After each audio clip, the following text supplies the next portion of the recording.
Eh bien, bonjour mesdames et messieurs. Enfin, pour l'instant, je suis à peu près tout seul, mais c'est pas grave, il y aura un replay. Donc bonjour à ceux qui verront cette vidéo en tout cas. Alors, oui, je précise que je fais pas trop de pub pour l'instant. Je stream un peu n'importe comment, n'importe quand je peux, parce que j'ai des traitements. Enfin, c'est un peu compliqué ma vie en ce moment. Donc je fais ce que je peux. Et je stream à des horaires irrégulières parce que ma vie est un peu irrégulière. Donc voilà, on fait comme on peut. Donc il n'y a pas grand monde, c'est normal. Et je verrai comment ça évolue. Et de toute façon, il y aura des replays qui seront vus si ça intéresse des gens. Et puis si ça n'intéresse pas, après tout, c'est pas très grave. Voilà, parce que moi, ce que je fais, c'est que je travaille pendant ce temps. Donc c'est toujours quelque chose de pas mal. Qu'est-ce que je suis rougeau avec cette couleur.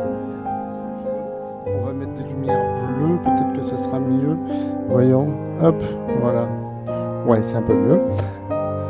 Donc voilà, donc je disais, moi je travaille.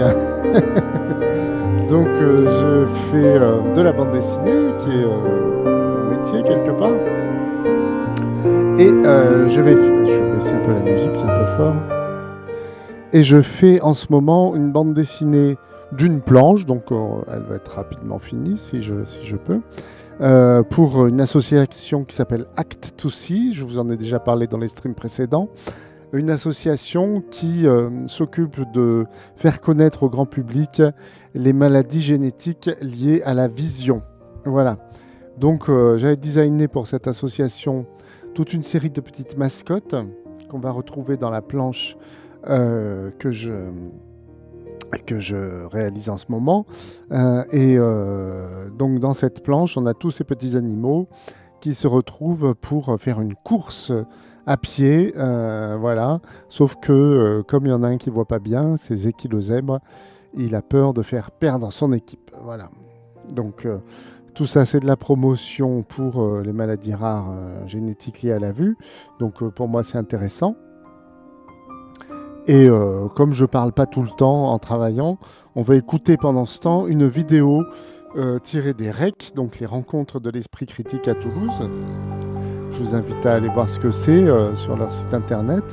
Les REC, c'est des rencontres, donc comme des colloques, mais ouverts au grand public, où des gens qui s'intéressent à l'esprit critique, à la vulgarisation, au scepticisme, à la zététique, au scepticisme scientifique, se retrouvent pour faire des conférences, des rencontres, des tables rondes.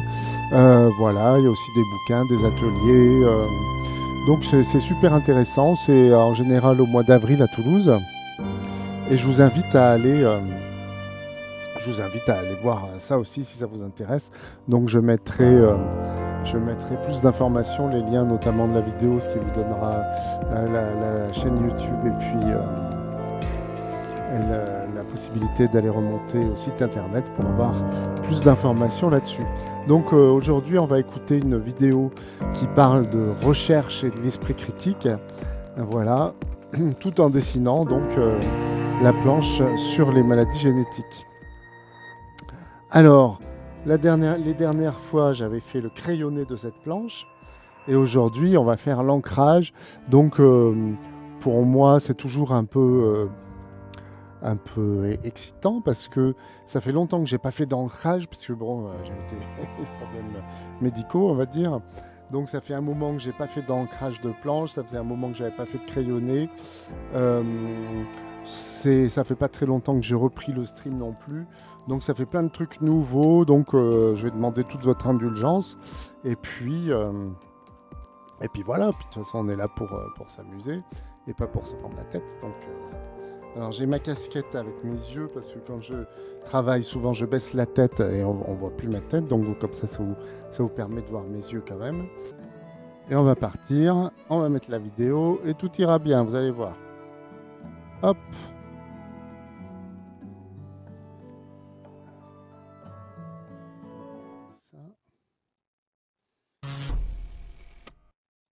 Alors bonjour à celles et ceux qui n'étaient pas avec nous sur la table précédente. C'est avec plaisir qu'on vous accueille.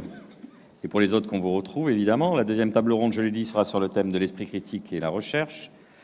Alors, les 3 masochistes de cette table seront Pauline Delahaye. Comment on dit? The Dendrobat Doctor, c'est ça? Yep. On dit pas Bates, on dit Bat? Non, Dendrobat. Parfait, vous êtes vulgarisatrice, activiste de la diffusion des savoirs, paladin de l'esprit critique et caféinomane au dernier degré. C'est ainsi qu'on vous a présenté sur le site. Oui, j'ai même la molécule de la caféine tatouée sur moi. On est à ce niveau-là. On peut la voir ou c'est un peu intime? Ah, elle est là, c'est vrai. De loin, je la reconnais, oui, je vois les liaisons. Mathieu Mulot, vous êtes enseignant-chercheur en écologie numérique et biostatistique à l'université de Neuchâtel. On va partir. Dans ce beau pays qu'est la Suisse. Et alors, on m'a dit, vous faites des stats sur YouTube? Oui. Enfin, j'essaye de rendre ça intéressant, quoi. Oui. La recherche, c'est pas chiant, on va le dire. C'est chiant quand on l'a fait, c'est pas toujours rigolo, et on doit essayer de la rendre moins chiante en la présentant. D'accord, la recherche c'est chiant. Le biostatisticien, non. Et docteur Jean-Noël Vergne, enfin j'aurais pu dire docteur, vous êtes docteur aussi? Voilà. Mais alors on est tous docteurs, mais pas les mêmes docteurs. Ça déjà oui, ça va être intéressant. On serait allemand, on s'appellerait tous docteurs, alors qu'en France on va donner davantage le titre à celui qui est dans la santé. Vous êtes épidémiologiste, dentiste hospitalo-universitaire, vous avez une approche biopsychosociale, je ne sais pas ce que ça veut dire, centrée sur la personne, mais on va le découvrir ensemble. Merci d'être avec nous ce matin. Merci beaucoup. Comme l'a dit très justement Pauline, on a fait venir les stars au début, ce que vous disiez en off, là, votre ami Mathieu. Oui, on les embrasse. Mais vous êtes aussi des stars, on va le découvrir. Comment chacun d'entre vous avez été amené à vous intéresser à la problématique de l'esprit critique? Est-ce que c'est consubstantiel au fait d'être chercheur et scientifique, donc c'est indissociable, c'est la méthode scientifique, ou c'est une appétence particulière? On commence avec vous, Paulina, le piège. Alors, moi, ça a été déjà consubstantiel avec le fait d'être enseignant. Alors, donc on va commencer par la première case, logiquement. Plan d'ensemble. Aussi, parce que si on ne s'intéresse pas à comment on transmet les savoirs, il ne faut pas faire prof. Déjà, si on ne s'intéresse pas à comment est-ce que les gens comprennent les choses, comment est-ce qu'ils vont les percevoir, et comment ça va leur parler aussi, parce que faire apprendre des tas de trucs très compliqués par cœur à des gamins, ça, c'est pas très compliqué. C'est arriver à les intéresser, et c'est arriver à faire en sorte qu'ils en tirent vraiment quelque chose d'exploitable. Et on a toujours des personnes avec des niveaux très très différents. On ne parle pas des mêmes choses, aux mêmes classes, aux mêmes personnes. Et puis, quand on s'intéresse et quand on arrive à intéresser les autres, fatalement, au bout d'un moment, ça s'élargit, je pense, aussi au public général qui s'intéresse pas moins à plein de sujets sous prétexte que c'est compliqué, en fait. Enfin, s'intéresse. Mathieu, vous souscrivez à cette analyse? Ah oui, mais de toute façon, je souscris à tout ce que dit Pauline de base. On va partir sur ce postulat de base, comme ça. Par lâcheté, dit un de vos collègues. C'est complètement de la lâcheté. Un peu d'amitié, mais surtout de la lâcheté. Donc vous, cette rencontre, cette appétence pour l'esprit critique? Alors déjà, je suis les chaînes, les gros comptes qu'on a vus avant, je les suis depuis longtemps. Et moi-même, j'avais pas fait le pas de vulgariser ou pas dedans.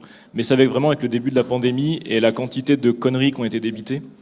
Et notamment, le déclic, ça a été cette fameuse vidéo de je sais plus qui avait trouvé un brevet soi-disant secret qui était public, et où il disait qu'il avait trouvé la preuve que le virus avait été, donc le SARS-CoV-2 avait été inventé par l'Institut Pasteur qui avait déposé un brevet. Et en fait, il y avait tellement de failles de raisonnement dans son jugement. Ça vous a rendu dingue d'un seul coup? Ça m'a rendu dingue, je me suis dit mais je peux pas laisser faire ça. Bon, puis apparemment c'est un trait familial que j'ai hérité de pas supporter quand il y a des bêtises qui sont dites en face, donc j'ai pris position, je me suis exposé, j'ai fait une vidéo qui a fait beaucoup de vues et puis j'ai mis le pied là-dedans et petit à petit. Et puis bon, moi je suis là aujourd'hui, c'est un drôle de chemin, quoi. C'est marrant. C'est l'aboutissement peut-être de toute une vie, Mathieu. J'espère que c'est le début. Franchement, finir à Toulouse, il n'y a pas de montagne. Jean-Noël Vergne, beaucoup plus sérieux avec Jean-Noël. Vous déjà 8 ans, non, c'est pas vous vrai. avez vu la lumière, vous avez dit moi, l'esprit critique. Exactement. Il y a beaucoup de lumière ici, il y a beaucoup de lumière sur moi, il y a beaucoup de lumière sur vous.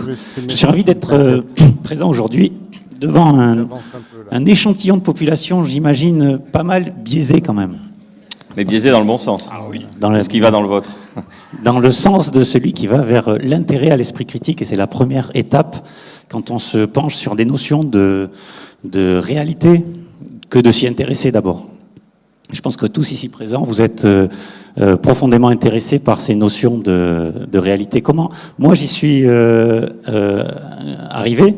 C'est aussi consubstantiel à la découverte de mon métier. J'étais d'abord dentiste et ensuite je suis parti dans un cursus hospitalo-universitaire où là aussi, quand on est au contact d'étudiants et surtout quand on est au contact de patients, On est constamment dans ce jonglage, ce que j'appelle un jonglage entre les données de la science et les connaissances des patients. Il y a toute cette mouvance aujourd'hui des patients experts. Comment intégrer cette connaissance qu'il faut respecter, ne pas juger, dans nos pratiques au quotidien. Donc, en allant un peu au-delà du concept connu en médecine d'evidence-based medicine, comment aujourd'hui, par rapport à l'évolution de la société, on peut intégrer les connaissances des patients sur leur propre corps. C'est ce que, pour rebondir sur votre interrogation, c'est ce qui m'intéresse, c'est l'aspect biopsychosocial des choses, c'est respecter la biologie du patient, les connaissances qu'on a du corps humain, tout en intégrant ses préférences, sa psychologie et la personne qu'il est dans la société. Alors vous êtes tous les trois des scientifiques, vous avez appris la méthode scientifique, qui est une méthode de tâtonnement, de remise en question, de questionnement permanent. Et là...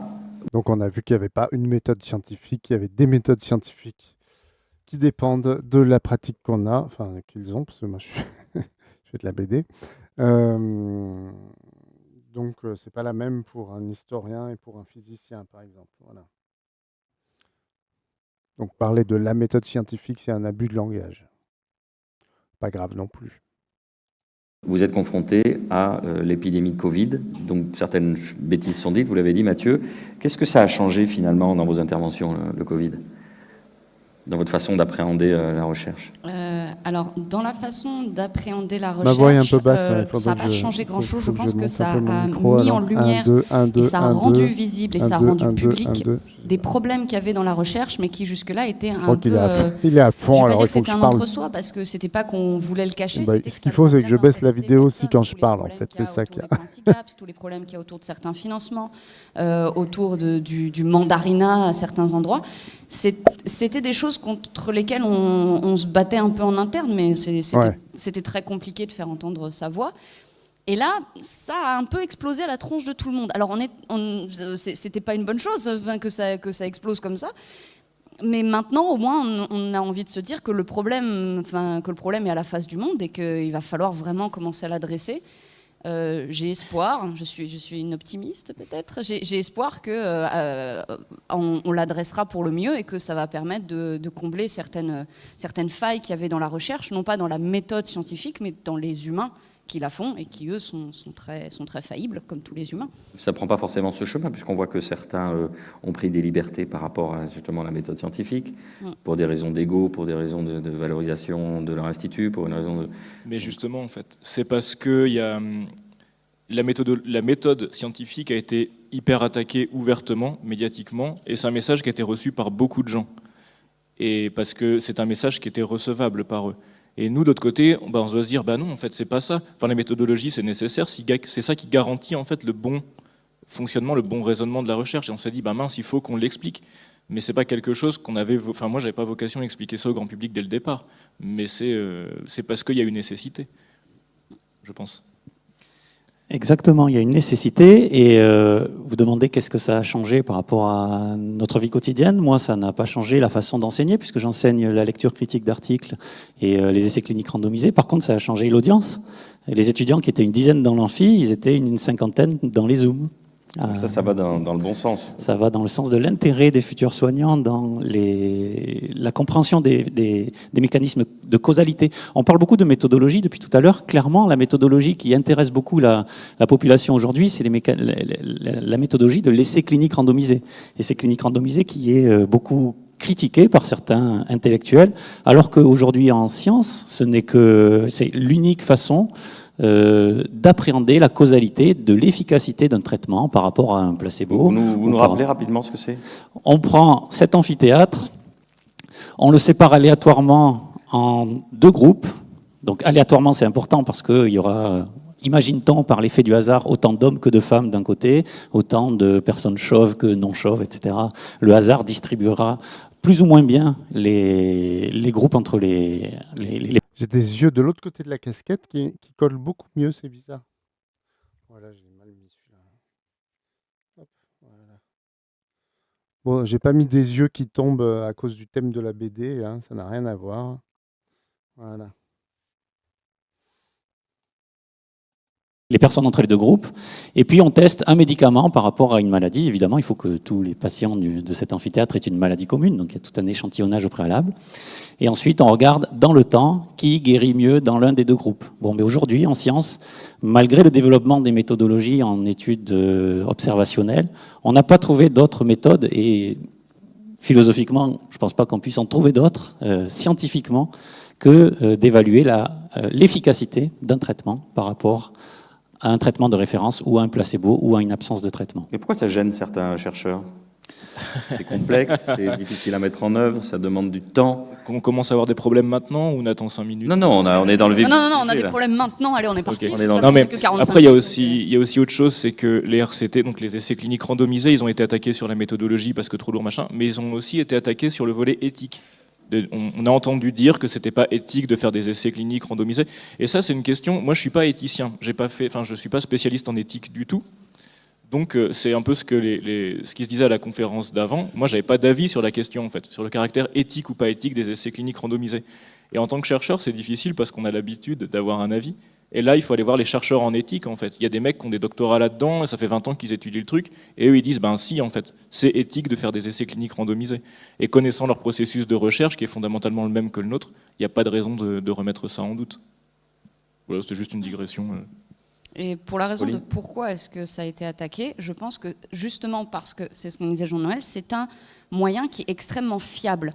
C'est une méthode qui est très solide, ses résultats sont extrêmement solides, et du coup, on ne peut pas bidouiller. Et du coup, quand ça ne donne pas les résultats qui nous arrangent, le mieux c'est de dire que c'est pourri, plutôt que d'essayer d'avoir des vrais résultats. Enfin voilà, c'est pour ça que ça a été attaqué, parce qu'elle est très solide, et du coup, elle est très têtue. Et elle ne se plie pas à ce qu'on veut lui faire faire. Et quand on fait de la recherche, ce que je qualifierais pour de mauvaises raisons, c'est-à-dire pas pour trouver des bonnes réponses aux questions, mais plutôt pour d'autres raisons propres à nous ou propres au groupe, ça c'est gênant parce qu'on ne peut pas... Je pense qu'ils parlent tous du professeur Raoult, là, en fait. Il n'y a pas grand monde qui attaque, enfin, à ma connaissance, hein, il y en a peut-être plein d'autres, en fait, j'en sais rien, mais qui attaquent les essais randomisés, etc. C'est vrai que c'est quand même la technique la plus solide qu'on connaît. Bon, alors voilà, j'ai fini les textes de cette case, donc je vais m'attaquer au personnage. Alors, ce qu'il faut savoir, c'est que j'ai quand même, depuis quelques temps, des problèmes de pinceau. Parce que moi, j'aime bien dessiner au pinceau, ça permet de faire des pleins, des déliés que la plume ou le feutre ou rien d'autre permet.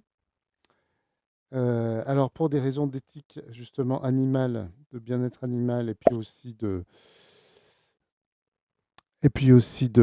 parle bien dans le micro, d'accord. D'autres raisons, je me suis mis au pinceau synthétique, mais c'est quand même beaucoup moins bien. Alors là, j'en ai un avec lequel je fais mes textes, ça marche pas trop mal, mais pour les personnages, il m'en faut vraiment un très très fin et souple, que j'ai pas vraiment trouvé, ou alors il y en a qui le sont, mais ça dure pas longtemps. Donc bon, voilà, encore une fois, je vais faire ce que je peux. Des poils en plastique, ouais, c'est ça. C'est des poils en plastique, tu vois. Non, là tu vois pas, voilà. Hop. Ouais. Donc là j'en ai deux différents. Normalement, je les lèche, parce que c'est pas très joli, mais celui-là, il est un peu vieux, donc les poils commencent à s'abîmer. Et là, j'ai des pinceaux qui sont pas synthétiques pour le coup, c'est de la martre, la pauvre. Voilà. Mais même les pinceaux en martre qu'on a maintenant, ils sont moins bons que ceux qu'on avait il y a 20 ans, parce que, je sais pas, pour des raisons financières, je crois qu'ils n'utilisent pas les mêmes procédés. Enfin bon. Bon, je vais peut-être essayer avec celui-là quand même. Parce que celui-là, il m'a l'air vraiment beaucoup trop... De toute façon, je vais les dessiner à la fois à la plume et au pinceau, parce que sinon, je ne vais pas m'en sortir. Je vais faire les contours, gros contours au pinceau. Et le milieu à la plume. Voilà. Bon, il faut que ça se relance, hein. Tout ça, c'est une machine. Inventer n'importe quoi avec cette méthode-là, justement parce qu'elle est solide. Donc le mieux, c'est de dire qu'elle est pourrie et d'essayer de lui mettre des coups de pied dedans. Alors ça date pas d'hier, mais vous disiez que l'avènement du Covid a fait un focus particulier Oui, dessus. ça fait un effet loupe, oui. Il y a eu des batailles d'ego aussi très fortes. Ouais, il est qui sont pas si rentrés mal en jeu, celui-là. quoi. C'était compliqué. Mais ce milieu de la recherche, est-ce qu'il est réformable? Parce que quand on voit que on a des relais dans les médias plus complaisants sur une parole un petit peu atypique ou clivante, parce que c'est ça dans le système actuel qui fait vendre, des gens qui ont une éthique personnelle, enfin scientifique un peu éloignée des standards. Est-ce que Bah, comment on va arriver à... il y a beaucoup de choses à réformer dans la recherche, comme dans tous les domaines, il n'y a pas de souci. Je pense Tant pis pour l'œil. que c'est réformable, et c'est réformable notamment parce que l'immense majorité des chercheurs sont des gens...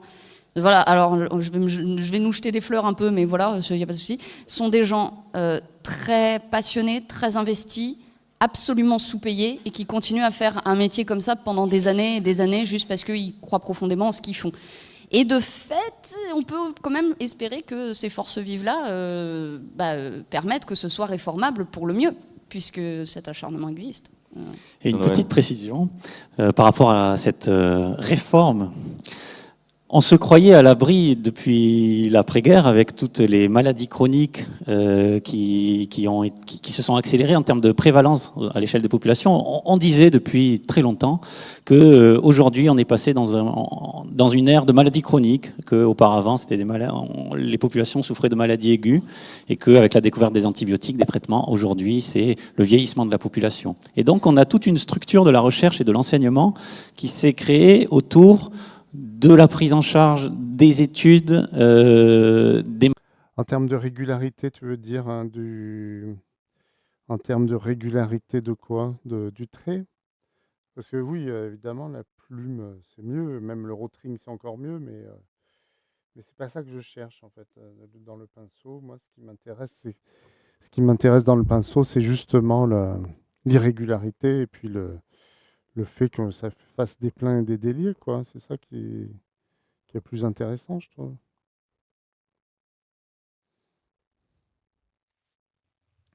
Ouais, ouais, non, moi, ça m'intéresse pas d'avoir un trait bien régulier. Sinon, faut dessiner au feutre, ouais, mais ça, on s'ennuie un peu, je trouve. Enfin, c'est mon avis, hein. Après, c'est vrai qu'il y a plein de gens qui... J'ai super chaud. Je vais retourner ma casquette parce que ces histoires d'yeux, ça m'énerve. Les yeux de l'autre côté tiennent mieux. Voilà. Voilà. Le problème, c'est qu'il y a la visière et que la visière, des fois, elle cache un peu le dessin, mais là, ça n'a pas l'air de le faire vu comme est placée la caméra zénitale. Donc, c'est bon. On va continuer comme ça.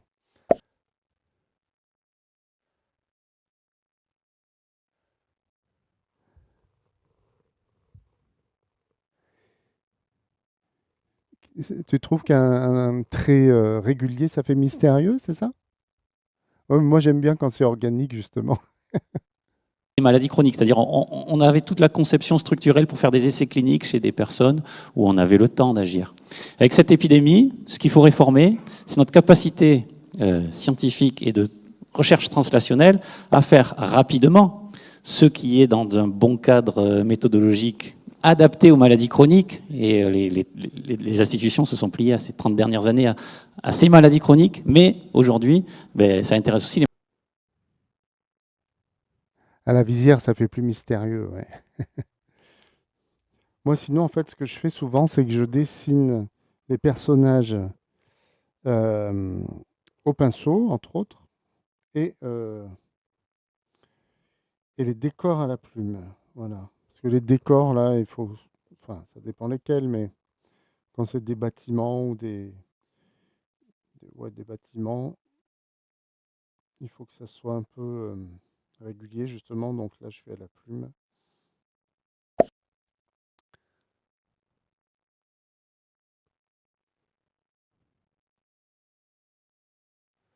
Ah oui, pour le détacher un peu, qu'ils attirent plus l'œil.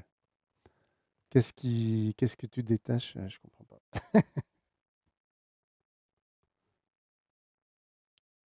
Ah, tu parles des yeux de la casquette toujours?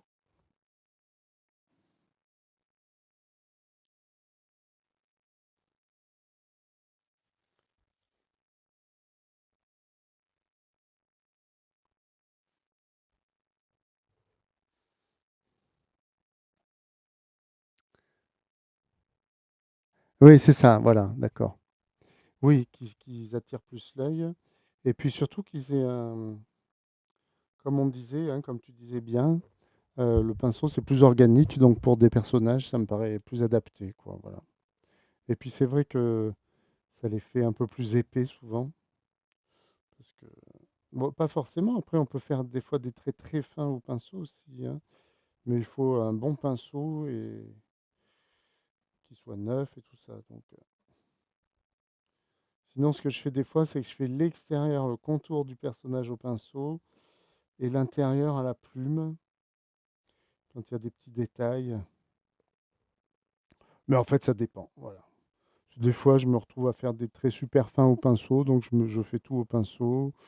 Puis ça dépend de l'humeur, en fait. Voilà.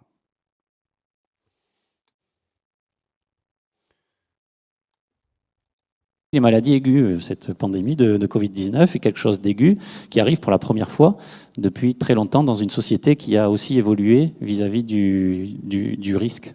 Ouais, et là où on voit que l'évolution a pu se faire quand même, c'est qu'on sait qu'un des gros problèmes de la recherche, par exemple, non mais quitte à avoir des ennuis, hein, on y va, c'est les problèmes des journaux scientifiques Oui. qui, au fond, vraiment, enfin, pour les gens qui ne savent pas, en fait, quand on est scientifique et qu'on écrit un article, on n'est pas payé pour le faire. Ensuite, ça va être revu par des gens qui ne sont pas payés pour faire la review. Et ensuite, C'est nous, hein, c'est les mêmes gens. C'est nous aussi. oui, c'est des chercheurs aussi. Hein, et ensuite, les éditeurs vont le vendre. Vont vendre chaque article À nous. aux universités qui ont payé la recherche qui a produit l'article. Et ça a posé beaucoup de problèmes. Et d'un seul coup, là, parce qu'il y avait urgence, parce qu'il y avait besoin que la connaissance circule énormément, il y a beaucoup de ces walls-là qui ont sauté. Et on voit bien que c'était une question de volonté, parce que ce problème-là, il a existé avant, lors d'épidémies d'Ebola en Afrique, sauf que comme c'était en Afrique, on s'en fout. Et clairement, à ce moment-là, il y a vraiment eu des médecins qui n'ont pas pu faire les procédures pour leurs patients parce qu'ils n'avaient pas accès financièrement à des articles qui expliquaient comment ils auraient pu traiter leurs patients. Et ça, c'était extrêmement grave et c'était un problème, c'était une tare réellement de la recherche que de ne pas permettre... Je m'assois un peu parce que jusque-là, j'étais debout, mais au bout d'un moment, ça me fatigue quand même un peu. Donc, je m'assois. Ah, ça fait du bien. égal accès au savoir comme ça, alors qu'il existait.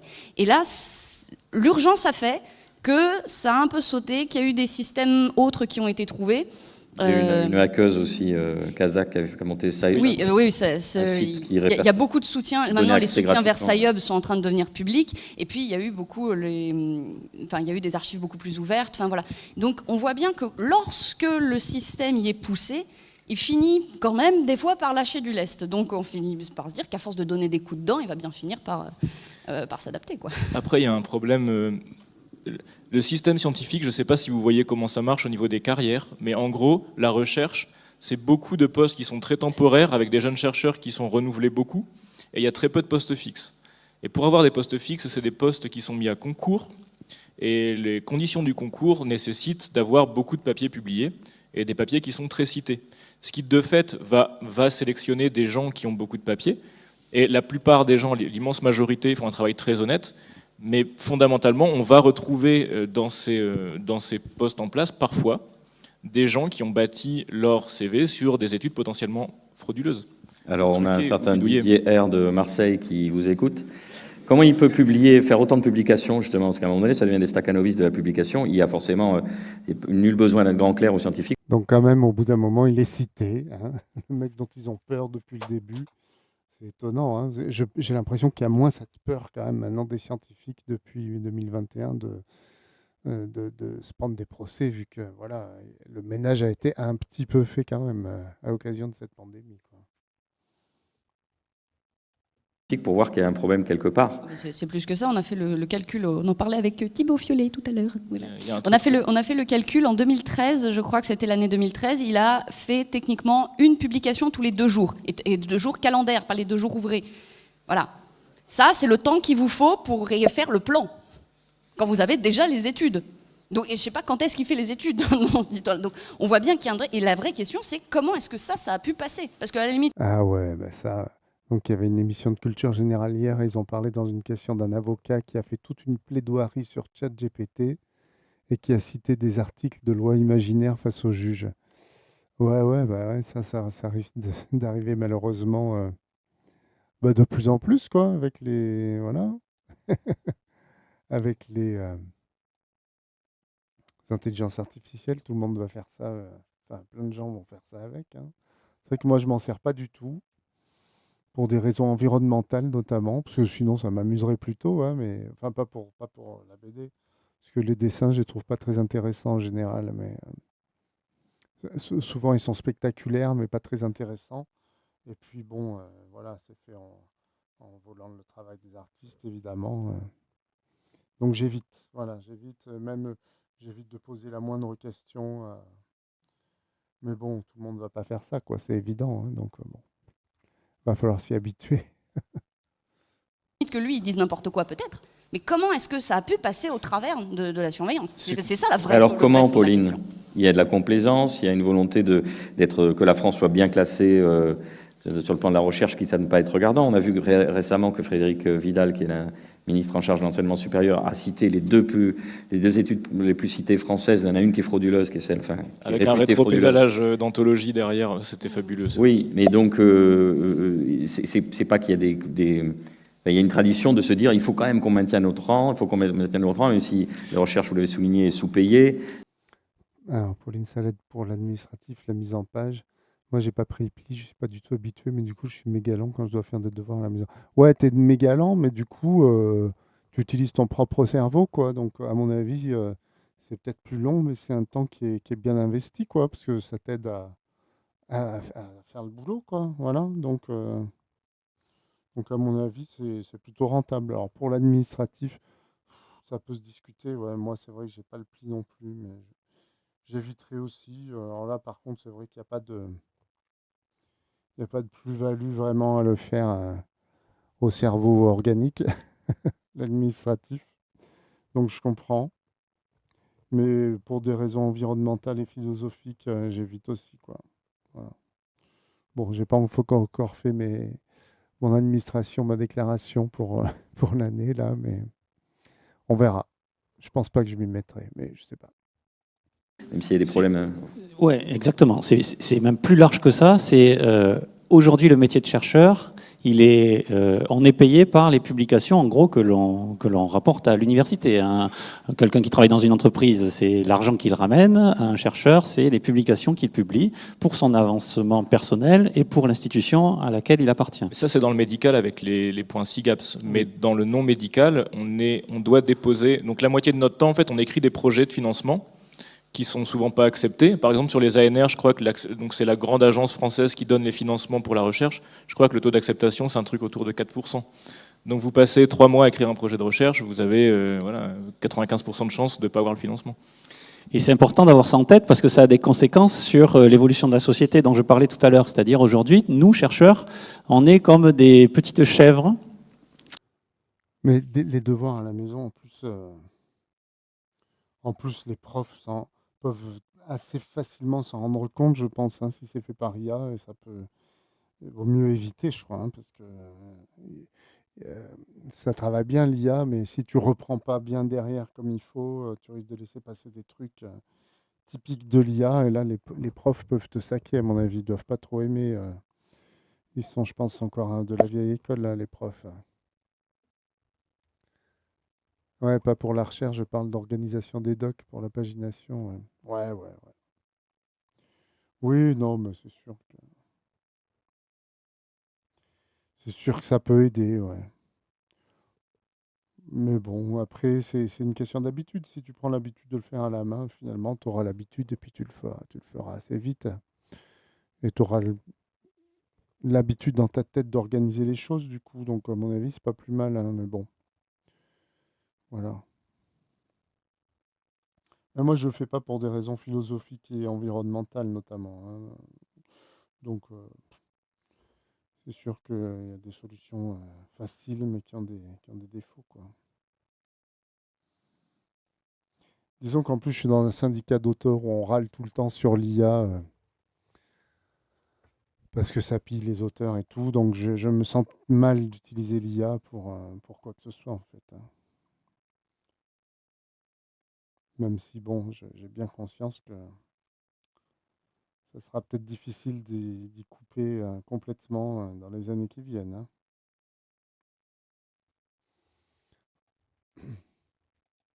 dans des parcs à herbes, un peu partout dans le monde, et on est de plus en plus de chèvres, il y a de plus en plus d'universités dans le monde, et on veut chacun pouvoir manger. Pour manger, c'est-à-dire publier. Publier, c'est trouver des thèmes de recherche qui sont un peu originaux, parce qu'on ne va pas manger l'herbe de ceux qui sont à côté. Donc il nous faut chercher des sujets de recherche qui vont nous permettre de publier. Ainsi, on va s'intéresser à des thèmes qui sont innovants. Si je parle en termes d'épidémiologie, on va s'intéresser À une simple recherche textuelle, tu veux dire, ça prend une baignoire d'eau? Ouais, c'est possible. Je n'ai pas trop les échelles en tête. Moi, j'aurais dit ouais, il y a l'eau, il y a l'énergie. J'aurais dit une simple recherche textuelle, ça prenait pas tant d'énergie que ça, et d'eau, je sais pas du coup. Mais ce qui est terrifiant, c'est générer des vidéos, quoi, hein. Générer des vidéos, même des photos, quoi. Ouais, ouais, de toute façon, c'est très énergivore, hein, c'est clair. Donc, le mieux, c'est d'éviter, ouais. On est d'accord.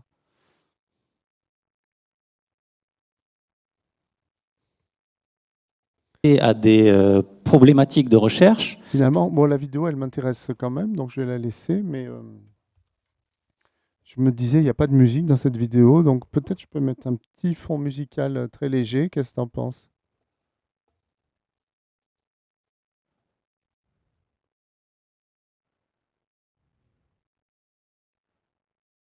Les vidéos de chats qui sont recalées, ils vont à la salle après.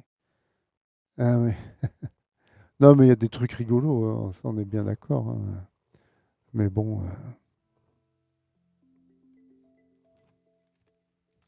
c'est pas parce que c'est rigolo qu'il faut passer outre tous les défauts, quoi, hein.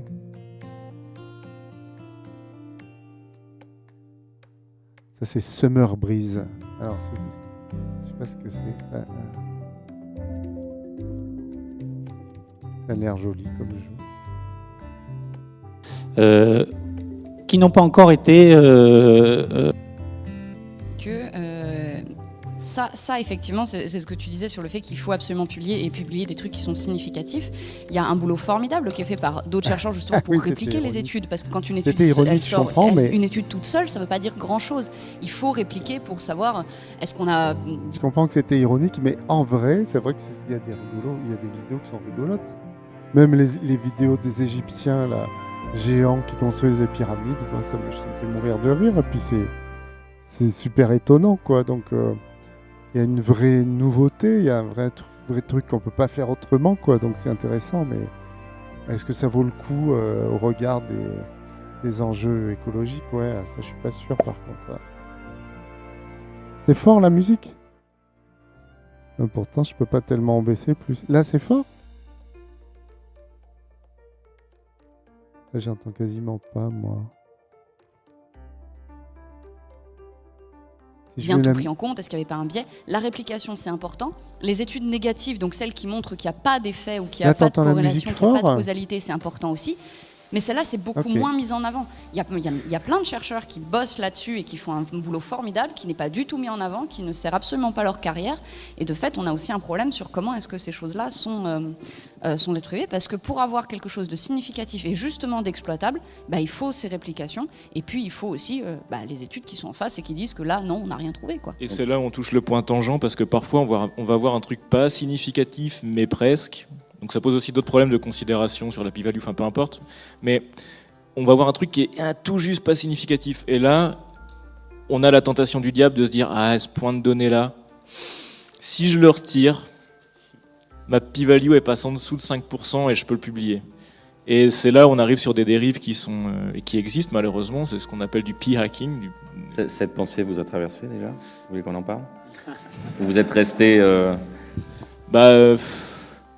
Ouais, ça me ferait du bien d'en parler maintenant. Je pense que Maintenant que vous le dites. c'est le moment. Alors moi je Est-ce suis qu'on un... peut avoir un divan, s'il vous plaît, là, Ouais. plutôt qu'à juste un siège? Moi, je suis un compte sur Twitter qui s'appelle OnMice et qui répertorie les pré-publications des scientifiques et qui dit c'est super, tel aliment va réduire le cancer de temps sur des souris. Mais c'est jamais précisé. Donc le site le reprécise que c'est dans des phases, j'imagine, très tôt, et que ça n'a aucune signification pour les humains. Mais on a besoin, la machine se nourrit de ça aussi. On parlait tout à l'heure, et c'est un terme qui va revenir, cette infobésité, le fait qu'un clou chasse l'autre dans l'information, a fortiori vous êtes impacté par cela, et donc il faut nourrir la bête. Et c'est plus difficile, comme vous dites, soit de rétracter une étude parce qu'elle va faire 150 likes au lieu de 150 000 si c'est un truc un peu... Voilà, donc là, on a l'éléphant dans la pièce. On parlait du Covid tout à l'heure. Donc, qu'est-ce que... On va peut-être un peu débattre de ça, là. On a dit donc les mandarins, ceux qui publient... Non, mais on ne va pas éviter le sujet, quoi.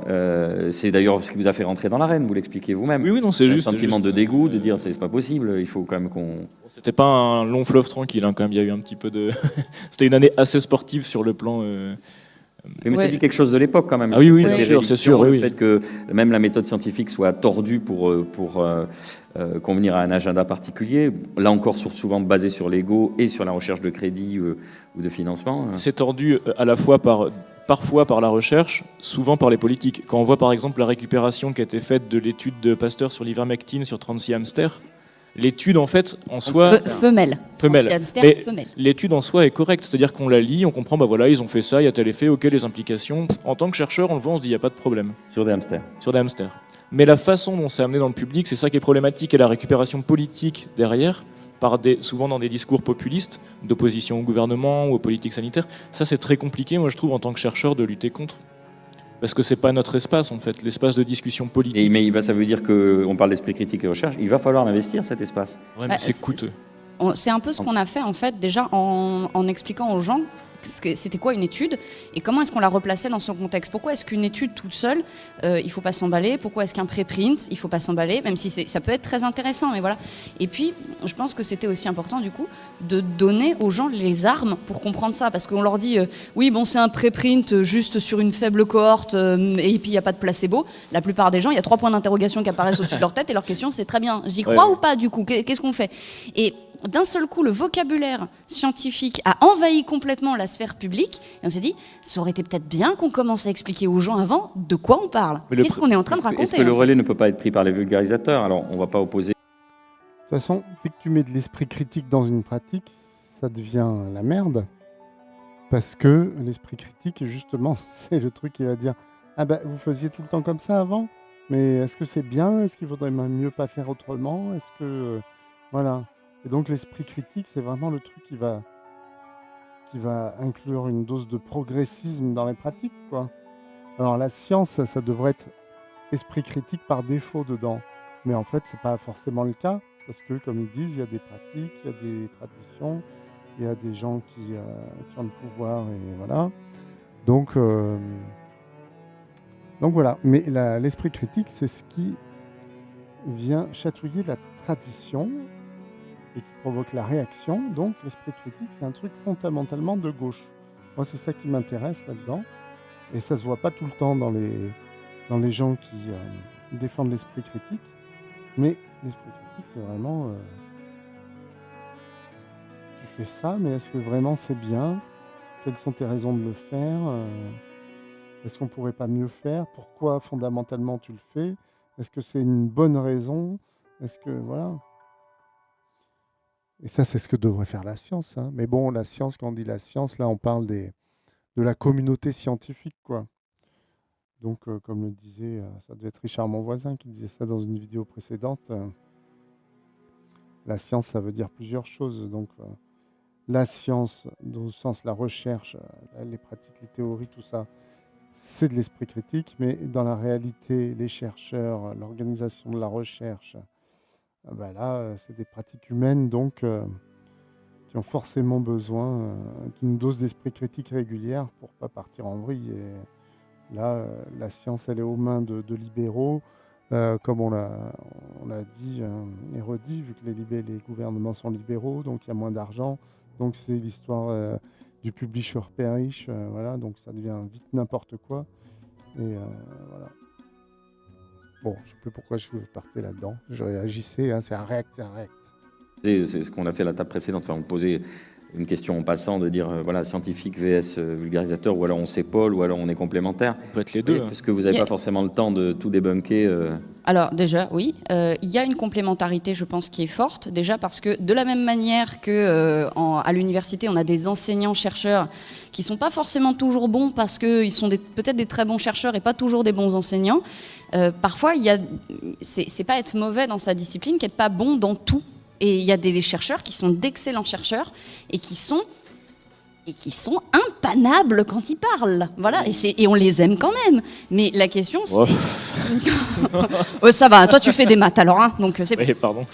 Mais voilà, il y a des gens qui sont des très bons chercheurs et qui ne sont pas vulgarisateurs pour dessous. Et dans ce cas-là, effectivement, il faut une vraie complémentarité. Il y a des gens qui sont un peu les deux, mais de toute façon, nous, quand on fait de la recherche et de la vulgarisation, on va à un moment donné arriver à saturation en termes de temps. Donc on a aussi besoin d'être épaulé, parfois en plus par des gens qui sont là, comme ceux qui étaient sur la table précédente, qui sont là depuis beaucoup plus longtemps, qui ont, eux, déjà une audience qui est construite, qui sont des relais fondamentaux. Il faut effectivement s'appuyer dessus, et il faut aussi, là je pense que c'est un point qui est un petit peu plus spécifique à la France, il faut que le fait d'être vulgarisateur en plus d'être chercheur arrête d'être considéré. Des fois je vois pas bien le crayonner, alors je suis obligé de soulever la feuille pour voir comment c'était en dessous exactement, parce que c'est tout flou là. Mon papier il est un peu trop épais quoi. Comme une tare par ceux qui donnent les postes.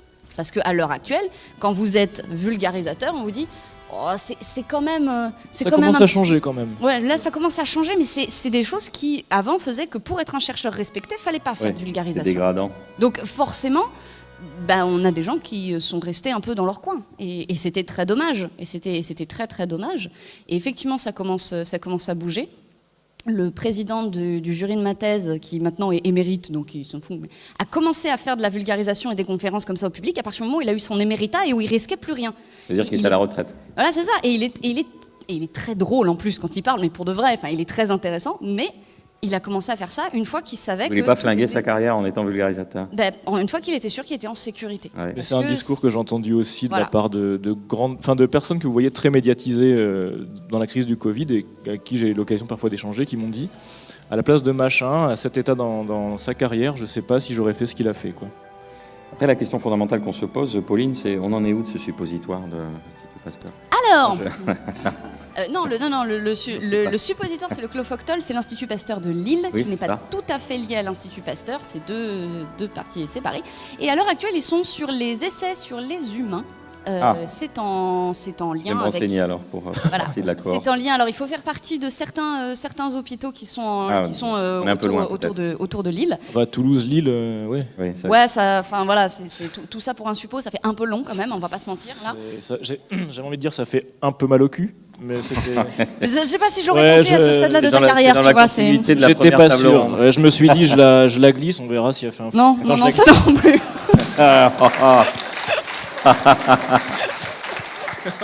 Ça a failli foirer votre histoire. Ouais. Alors, pour YouTube.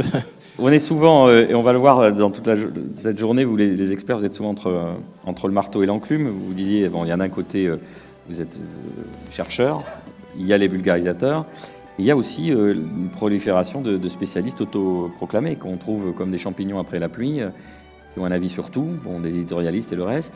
Vous couplez ça avec sans doute un manque de culture scientifique chez les journalistes. Vous secouez et on a... Un manque de spécialité, je pense, parce qu'il y a des journalistes qui sont des journalistes scientifiques. Enfin, oui, journalisme scientifique, c'est une spécialité. Le problème, c'est aussi ils sont peu nombreux. Hein. Alors, ils sont peu nombreux.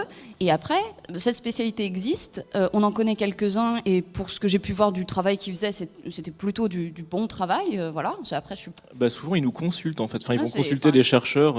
Ils font leur job, quoi. Ouais. Le problème, c'est surtout le manque de volonté de la plupart des rédactions d'embaucher des gens comme ça, en fait. Manque de volonté, parfois peut-être manque de moyens aussi, je connais pas bien le secteur, mais c'est qu'il y a ces gens-là qui seraient de très bons relais parce que ils sont formés pour et ils sont pas assez présents. Voilà, et c'est très dommage. Ok, et tout à l'heure. Bisous. On arrive à quand même voir un aspect positif dans l'évolution des choses. Il y a quand même de plus en plus de gens, preuve en est aujourd'hui, de personnes, de citoyens, de journalistes, qui s'intéresse aux questions de la science, de la santé et de la science en général.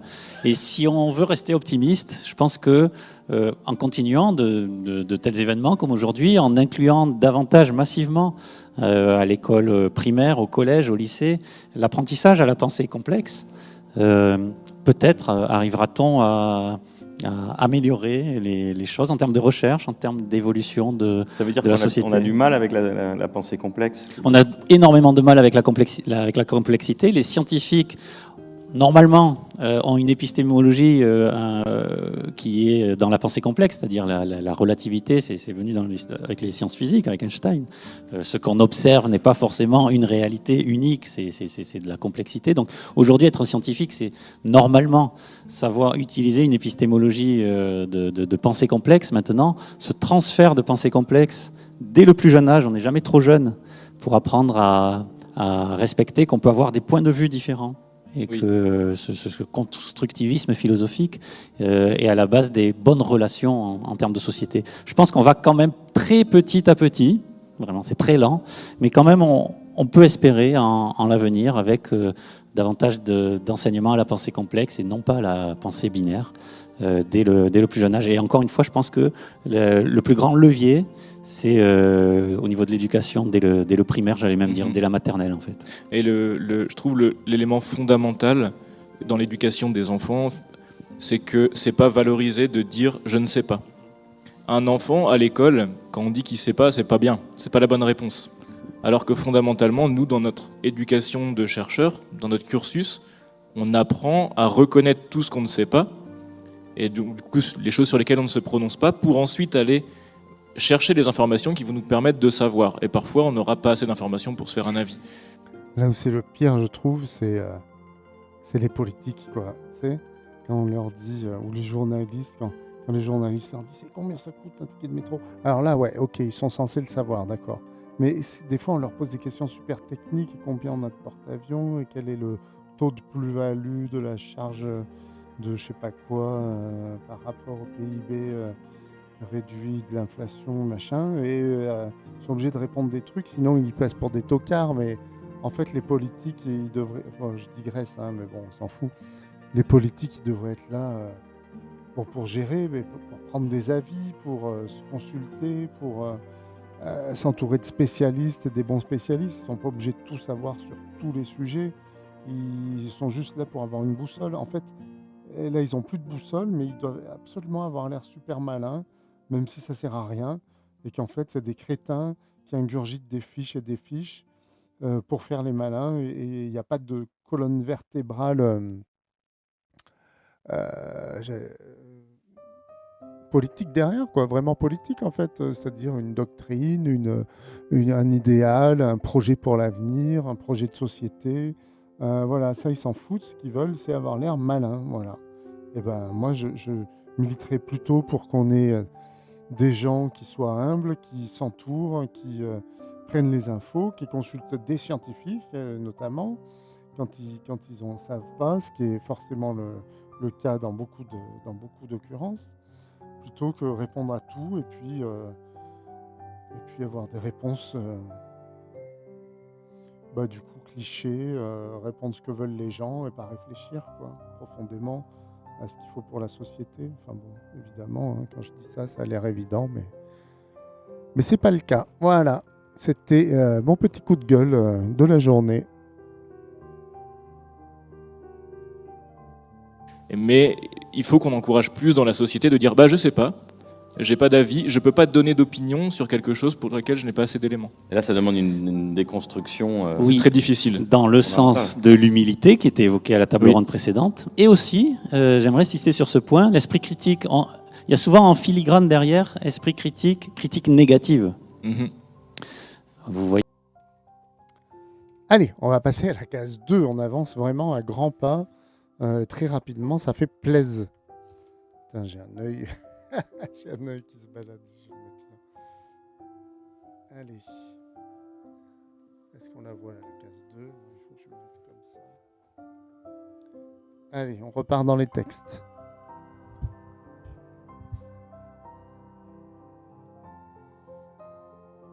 Vous voyez voyez où je veux en venir, il y a aussi l'aspect positif. Quand on corrige des copies d'internes en odontologie sur la lecture critique d'articles, ils ont une épreuve où il faut critiquer un article.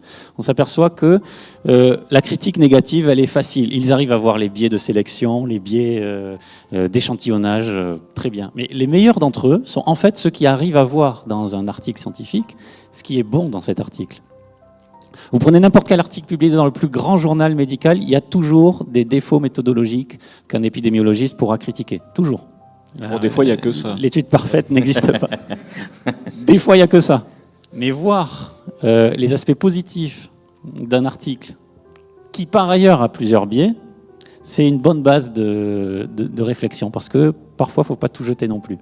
Et d'ailleurs, c'est tellement vrai que la plupart du temps, lorsque l'étude est bien faite, et qu'elle n'est pas parfaite, mais qu'elle est bien faite, les concepteurs eux-mêmes mettent généralement dans la partie discussion, alors il faudra un plus grand échantillon parce que voilà, on n'a pas pu trouver. Parfois, ils disent aussi, on est face à, il n'y a pas longtemps, il y a une étude qui est sortie sur certains survivants du SRAS qui derrière ont été vaccinés contre le Covid et sur leur immunité à eux. Et ils disent, on n'a pas eu beaucoup de participants. Le problème, c'est que des survivants du SRAS, il n'y en a pas eu des masses non plus. Donc ils disent, là, on a un problème en fait sur notre échantillon, mais on ne sait pas comment améliorer ça. Enfin, on est face à un mur et des fois, ça arrive. Et c'est là aussi qu'on reconnaît un bon article, c'est qu'il va être capable de faire aussi sa propre critique et de dire, alors en vrai, les gars, si vous voulez répliquer, il faudra améliorer ça. Et ouais, ça, c'était pourri, mais on n'a vraiment pas pu trouver un autre moyen. Donc franchement, si vous pouvez aider, c'est chouette, quoi.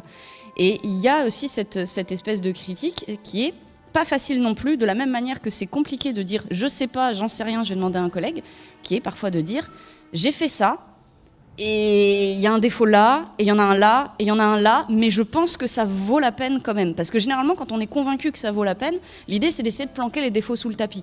Alors que Ou non, de mettre en avant. voilà, ça a une valeur. Notre travail, il a été bien fait, on l'a bien fait, mais il y a quand même des défauts. Et c'est important de les dire. Et ça aussi, c'est quelque chose qui est compliqué. C'est une discussion que j'ai eue avec Nathan du Chat Sceptique hier, quand on s'est rencontrés. Il me parlait d'un problème, d'une étude d'une analyse qu'il avait faite et pour lequel en fait il avait eu un problème, voilà, ça jouait pas, l'analyse qu'il a faite jouait pas, et donc on discute et je lui dis, et donc comment t'as réglé le problème? Il dit, bah c'était pas un problème réglable, en fait on a juste arrêté. Ah bon bah d'accord. Effectivement, Mais des c'est fois, ça la méthode scientifique. oui c'est ça. Il était dans les clous par rapport à ce que doit Oui. faire un Oui, chercheur. c'est ça. Il a pas bidouillé. Et des fois, ça marche on peut pas. pas faire quoi. Et des fois, ça marche pas. Et- Souvent. Non, mais voilà, et c'est dommage peut-être, mais si on veut avoir quelque chose qui ait de la valeur, eh ben, il faut suivre la méthode. Et la méthode, eh ben, des fois, elle nous met un peu des coups sur la tête.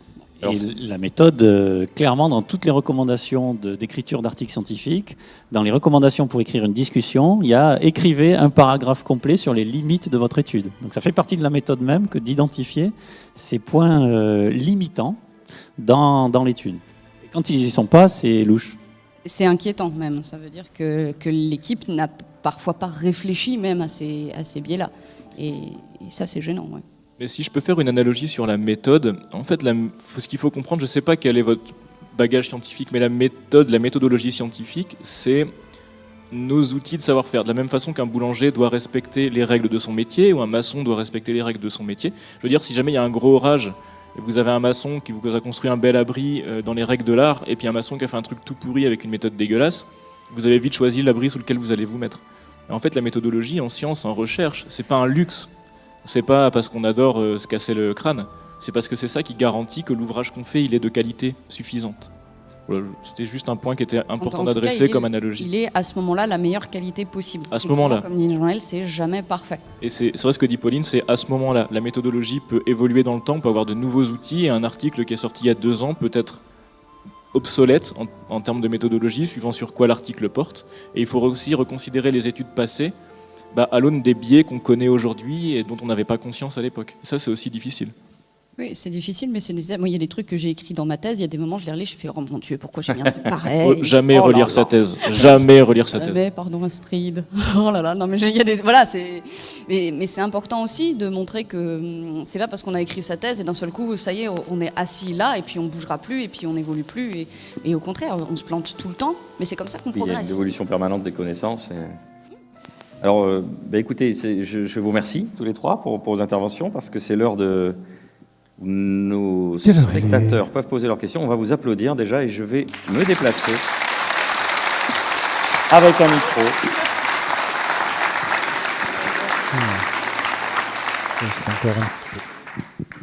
Bonjour à tous, merci pour vos échanges. J'aimerais vous poser une question juste pour vous embêter. En fait, donc le sujet c'est esprit critique et recherche. Étant donné que l'esprit critique et la zététique en général disent en gros qu'ils vont puiser dans la méthode scientifique pour l'appliquer à différents sujets, comment vous expliquez qu'autant de chercheurs découvrent l'esprit critique en regardant ces vidéos puisqu'elle est censée être tirée de la méthode scientifique ? Il me semble qu'il y a d'autres choses aussi. La méthode qu'on nous apprend, telle qu'on nous l'apprend, il y a beaucoup de choses qui sont de la méthodologie d'études. Alors souvent c'est sur un sujet précis, mais ça peut dépendre des spécialités. En revanche, dans la zététique, il y a aussi beaucoup de choses qui relèvent de la remise en question de sa propre, je vais pas dire de sa propre personne, mais de son propre fonctionnement mental. Et nous, généralement, la méthodologie qu'on a La métacognition, protège comme notre dirait travail de nos biais à Elisabeth nous, puisque c'est la méthode qu'on doit suivre. En général, et il y a des fois ça suffit pas. Et du coup, je pense qu'il y a beaucoup de gens qui découvrent en fait tout ce qui est la partie beaucoup plus liée à la remise en question de ses propres biais en tant que personne et pas forcément dans des biais de son travail en fait. Enfin, en tout cas, moi c'est l'impression que j'en avais eue pour la plupart. Et je formulerai comme réponse à votre question ô combien pertinente que la science, les chercheurs qui la composent travaillent énormément en silo en fait. Aujourd'hui, on peut être un chercheur dans un domaine, je prends comme exemple de la biochimie, sur une molécule très particulière et faire toute sa carrière sur une molécule particulière depuis le master et la thèse. Je n'ai pas nommé de molécule, par exemple. Et en cela, on n'a pas forcément, en tant que chercheur, le bagage d'épidémiologie, de recherche appliquée, de méthodologie de base qui peut être expliquée par les vulgarisateurs eux-mêmes. Donc c'est, je pense, une des conséquences de l'ultra-spécialisation de la recherche aujourd'hui. On a une question ici, madame. Oui, c'est allumé. Oui, pardon. C'est pas vraiment une question, c'est plutôt une remarque. Je voulais remercier Mathieu Mulot d'avoir souligné le fait qu'il faut savoir dire « je ne sais pas ». Moi, je suis mi-prof avec des lycéens. Quand je leur dis « je ne sais pas » pour la première fois, c'est dur. Hein. Ils sont étonnés et ils me disent « mais comment ça vous ne savez pas ?» Et c'est très déroutant parce que ça veut dire qu'ils sont au lycée et que toute leur scolarité, ils ne l'ont jamais entendu de la part d'un enseignant. Et c'est terrible d'avoir ce premier rapport-là et de leur expliquer, bah oui, je ne sais pas, on va rechercher ensemble. Toi, tu vas rechercher de ton côté, je vais chercher de mon côté, et la semaine prochaine, on en parle. Je trouve que c'est autant important, déjà pour savoir ce qu'on sait de ce qu'on ne sait pas, mais aussi pour réduire le fossé qu'il y a entre l'enseignant et l'élève de la connaissance. Parce que l'élève, surtout moi je suis en lycée professionnel, donc des élèves qui ont des difficultés au départ qui sont assez claires, et ils ont l'impression qu'il y a un fossé complètement infranchissable entre eux et la connaissance, ce qui est bien évidemment faux. Et j'étais reconnaissante que vous disiez ça parce que je pense que c'est vraiment quelque chose de très important dans l'enseignement. Je crois qu'il va y avoir une table ronde sur l'éducation aussi. Enfin voilà, je trouve que c'est essentiel. Donc je voulais vous remercier pour ça. Merci à vous. Déjà, merci à vous de dire je sais pas à vos lycéens, mais oui, c'est vrai que c'est compliqué. Et un truc bête, hein, j'ai un doctorat en biologie, je suis incapable de reconnaître des plantes. Et donc souvent mes potes au départ me disent c'est quoi ça, je sais pas, c'est un arbre, ça c'est quoi, une herbe je pense, ça plutôt type buisson. Après je peux pas dire plus quoi, mais donc merci beaucoup à vous. On a une autre question dans la salle, allez-y.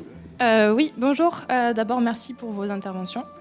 Je sais que quand j'essaie d'avoir une discussion avec quelqu'un avec qui je ne suis pas d'accord, par exemple, j'essaie de prendre du recul et surtout, je sais que ce qui va parfois m'aider, ça va être des faits scientifiques, des chiffres, ça va m'aider à appuyer mes arguments. Mais quand on vous entend, on comprend aussi qu'il y a certaines publications dont on parlait tout à l'heure qui se retrouvent dans des articles ou qui se retrouvent citées. Et au final, en fait, soit ces articles, en fait, on n'y a pas forcément accès parce qu'on n'est pas scientifique. soit il y a des prépublications qui vont être relayées par des journaux et en final ça va pas être une information hyper fiable parce qu'en fait l'étude n'est pas aboutie. Du coup je voulais savoir si vous aviez des clés ou des références ou des sources qu'on pouvait utiliser et desquelles on pouvait être à peu près sûr pour ce genre de choses.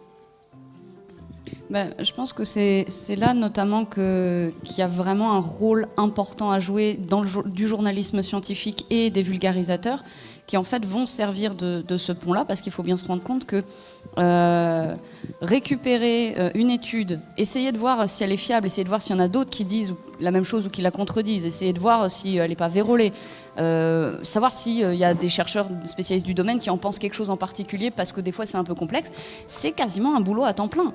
Et c'est un boulot à temps plein. C'est ça, et c'est normal en fait que les gens nous disent nous on est un peu démunis, on sait pas quoi faire, parce que c'est effectivement compliqué. Nous, quand on écrit des papiers, on les alors peut-être c'est un tort aussi, peut-être il faudra changer quelque chose là-dessus, j'en sais rien, mais on les écrit pas pour qu'ils soient lisibles pour le grand public, on les écrit pour qu'ils soient utiles pour nos collègues et qu'ils soient suffisamment précis, suffisamment délicats. Mais de fait, ça les rend pas lisibles pour d'autres types de publics, et il faut vraiment avoir un relais, et il faut, je pense, la seule solution, c'est identifier des relais fiables, des journaux scientifiques fiables, des bons journalistes, des bons vulgarisateurs, et je vais pas dire se fier à chaque fois à leur avis, mais savoir qu'eux au moins ils auront fait tout ce travail-là et qu'il y a déjà beaucoup de choses qui auront pu être ratissées. Franchement, j'ai pas d'autres solutions à l'heure actuelle.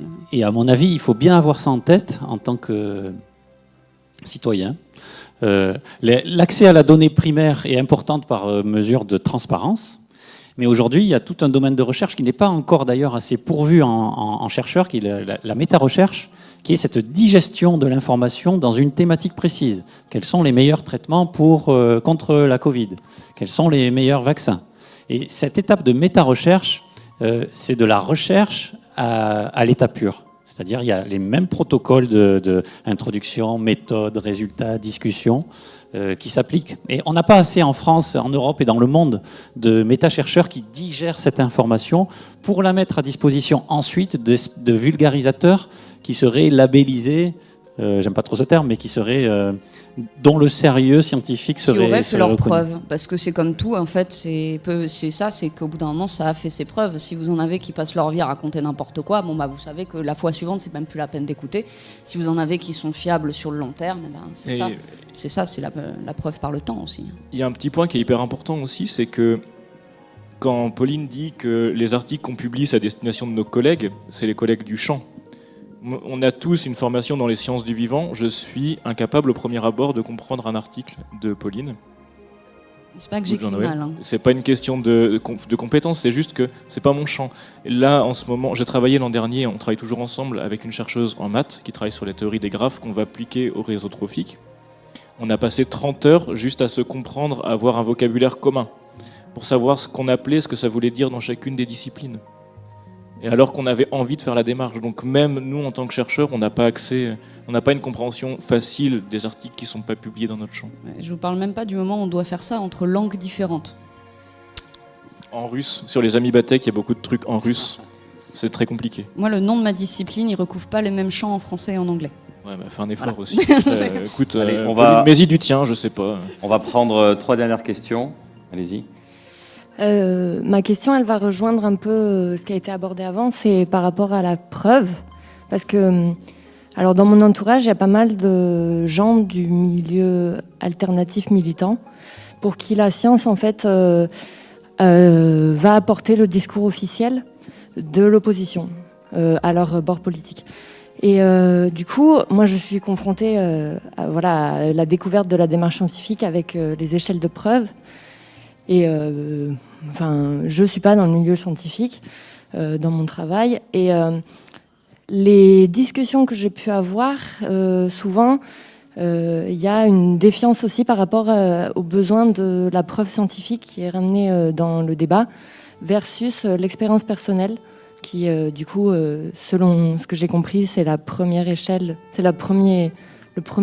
Alors, c'est pas tout à fait le premier, mais c'est un des barreaux, effectivement, les plus bas, oui, tout à fait. Mais alors c'est très compliqué parce qu'il faut se rendre compte en fait que c'est très très compliqué de remettre en question son vécu et c'est normal, c'est sur ça qu'on bâtit sa personnalité, qu'on bâtit ses connaissances, c'est tout à fait normal, mais c'est très compliqué d'admettre que c'est pas parce que vous avez vécu quelque chose que c'est vrai. Et ça c'est très très compliqué, ou que c'est valable. Et il y a un exemple qui est une anecdote, donc du coup je percute mon propre raisonnement en faisant ça, c'est formidable, mais qui est une anecdote que j'aime bien ressortir, c'est que moi quand j'étais petite, j'ai eu la méningite et j'en ai gardé des souvenirs qui n'ont jamais eu lieu. 10 ans plus tard, j'ai reparlé de trucs avec ma mère, dont j'étais absolument convaincue, notamment la tête du médecin qui m'avait soignée, ça n'était pas vrai. Je pourrais vous le décrire aujourd'hui, le chandail, la barbe et tout. Cette personne n'a jamais existé. Mais je m'en souviens comme je me souviens de tout le reste de mes souvenirs en fait. Et c'est très compliqué d'arriver à remettre en question ce qui nous constitue en fait, parce que nos souvenirs, ça fait partie de nous. Ça amène presque au pyrrhonisme. Donc Pyrrhondélie, je vous rappelle, c'est pour ceux qui ont pas, pour les rares d'entre vous qui n'auraient pas suivi tous les autres streams avec attention, Pyrrhondélie qui était un sceptique de l'Antiquité grecque qui mettait en doute absolument tout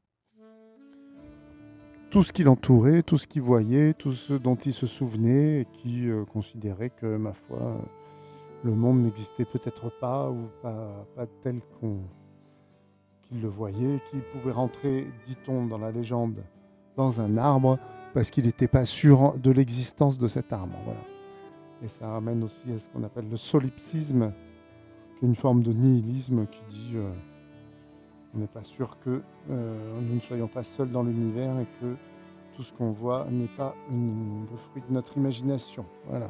Donc des théories intéressantes.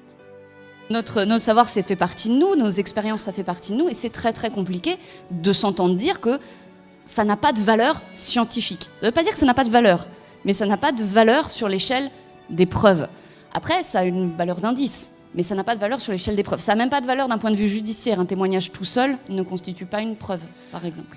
Mais c'est d'autant plus complexe qu'aujourd'hui en médecine, on fait justement de plus en plus attention à respecter et à solliciter l'avis du vécu personnel du patient et que ce vécu, on ne doit pas le juger, c'est vraiment très important et on doit le prendre en compte en équilibre avec les données acquises de la science pour prendre avec le patient la meilleure décision.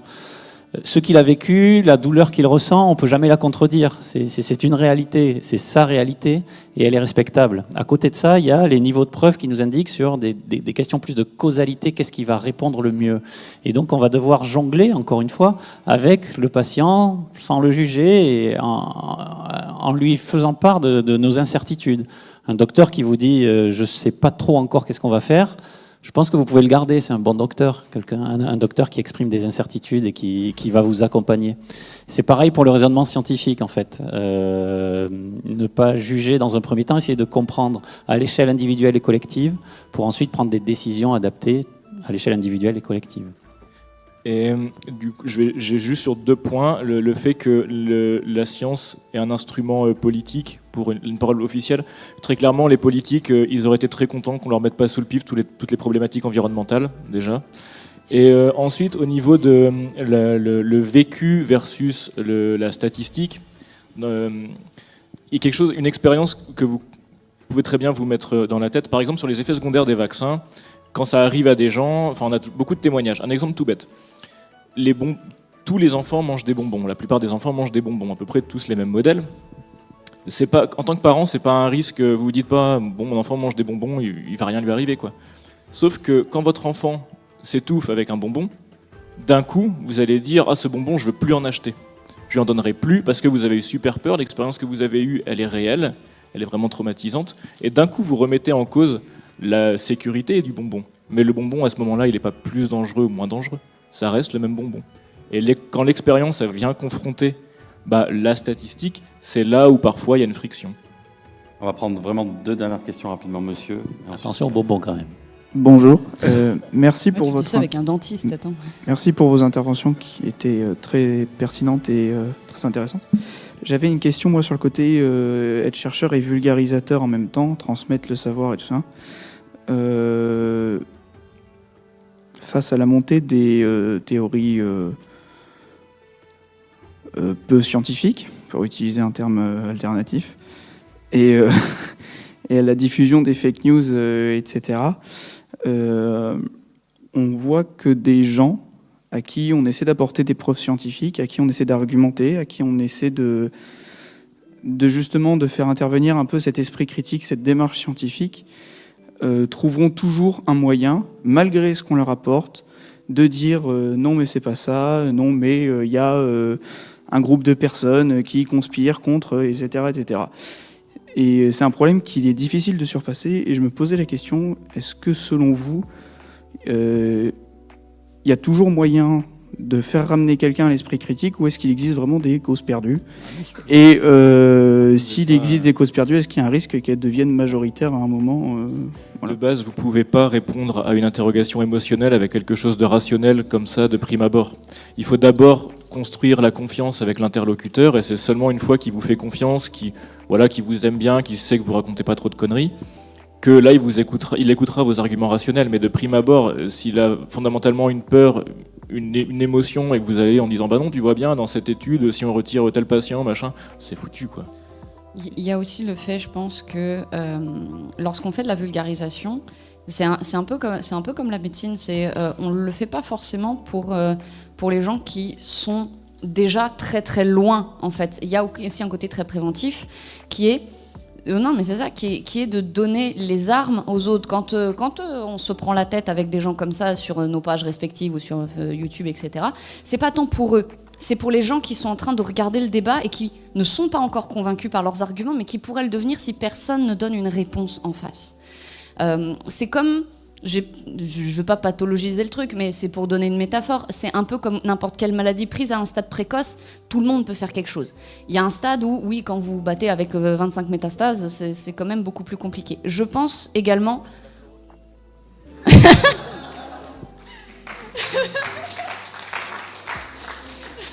Je pense en vrai aussi que personne n'est jamais complètement une cause perdue. En tout cas, on ne peut pas le dire. Peut-être il y a des gens qui ne reviendront jamais du côté de l'esprit critique, mais c'est impossible à dire. Il y a des gens qui, et d'ailleurs il y en a qui sont intervenants aujourd'hui, qui sont d'anciens tenants, parfois qui sont d'anciens conspis, complètement, et qui sont revenus et qui aujourd'hui sont militants de l'esprit critique. Franchement, il y en a plein. Il y a Swan Tricouart qu'on a vu au début, qui était une naturopathe et qui est devenue critique de la naturopathie. Il y a Serge Brett-Morel, qui était astrologue et qui a fini critique de l'astrologie. Il y a Odek, qui faisait des études d'ostéopathie et qui est devenu un grand contempteur de l'ostéopathie. Même Richard Monvoisin barrait le feu, il disait. Il y en a plein. Plein. En général, il y a plein de sceptiques qui sont d'anciens tenants. Tenants, ça veut dire tenants de théories... étonnante, voilà. Donc, ouais, on peut pas savoir en fait quelles sont les causes perdues et quelles sont celles qui ne le sont pas. Puis à l'inverse aussi, il y a un professeur Montagnier qui a eu un prix Nobel et tout, puis qui est parti en vrille complètement après, qui est devenu complètement mystique de l'homéopathie. Et même il a fait un appareil pour faire de l'homéopathie par téléphone et par onde audio, enfin bon, n'importe quoi. Il y en a plusieurs des scientifiques qui sont partis en vrille comme ça. Donc on a une matière plastique, l'être humain, hein. Et on ne peut pas prévoir. Aussi, tout le monde a la capacité à revenir. Personne n'est jamais une cause perdue. Allez, on va prendre la dernière question. Je vous frustre un peu, excusez-moi, mais il y a la table qui se profile. La oui. Table. Bonjour. Non, c'est rapide, c'est que j'aurais bien aimé vous entendre sur, vous avez commencé à en parler, mais sur les patients experts.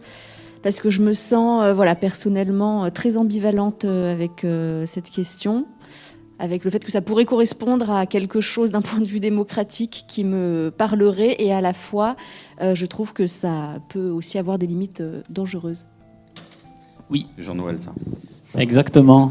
Vous avez évoqué les deux points ambivalents de cette notion d'expertise du patient. Il y a un besoin, parce que on voit confronter aujourd'hui dans le monde médical cette déconnexion justement du médecin, du soignant qui va vouloir en quelque sorte appliquer les données acquises de la science aux patients selon les niveaux de preuve de l'evidence-based medicine, et tout un courant moderne d'approche biopsychosociale centrée sur la personne, où on va à l'échelle individuelle et collective, encore une fois, essayer de respecter et intégrer dans les décisions de traitement les préférences du patient avec une méthode qui fait entrer l'art, l'écoute du patient. D'où la notion émergente depuis maintenant une vingtaine d'années du patient expert dans les hôpitaux.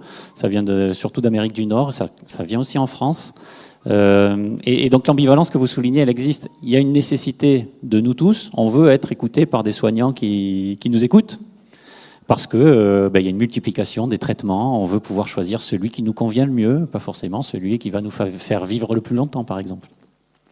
Et puis il y a est-ce qu'il faut en faire un métier ? Aujourd'hui, on entend parler de cursus universitaire, de patients experts. Des personnes qui n'auraient pas vécu la maladie pourraient devenir des patients experts du diabète, de la polyarthrite rhumatoïde, etc. Donc aujourd'hui, l'actualité dans ce domaine-là, c'est est-ce qu'il faut en faire un métier à l'ouvrir aux personnes qui n'ont jamais souffert de telle ou telle maladie ? Est-ce que ça peut être un métier ? Je pense que oui, en l'encadrant sur des bases pédagogiques claires qui ne sont pas encore existantes. Merci à tous les trois, on vous applaudit avec chaleur. Merci beaucoup.